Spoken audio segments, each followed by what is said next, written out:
The same constitution also says that for you to engage in an international transaction that involves an international entity, you must have the approval of the people of this country through parliament. There are several issues. In fact, the Supreme Court has a ruling in the matter of this engagement, and the Supreme Court position was that Parliament must set the threshold as to how much constitutes, a financial transaction which warrants the approval of Parliament. As we see today, Parliament hasn't done yet. So what is significant is what the laws of this country says we should do.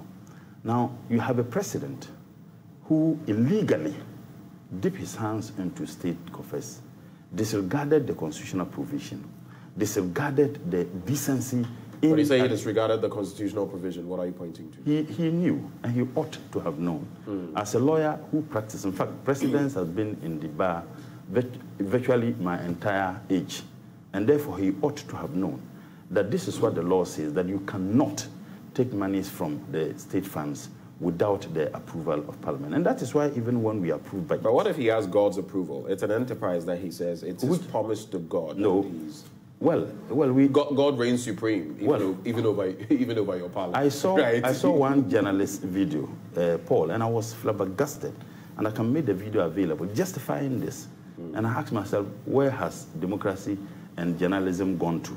Sometimes when I listen to such narratives, I am tempted to agree with Cicero when he said that politics was a country idiot, to be very honest with you, because outrageous things happen.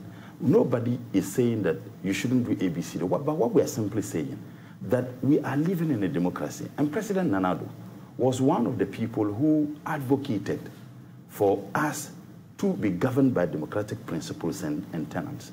So the law is simple. He disregarded the Constitution of the Republic of Ghana.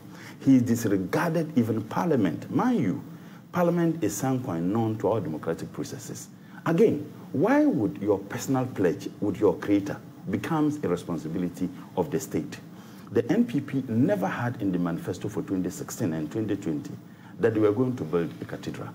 After the election, the president told us that he made a personal pledge with God, his creator, and that should he be given the mandate to govern this country, he was going to build a cathedral. Why would suddenly your personal pledge becomes a responsibility and a burden on all of us?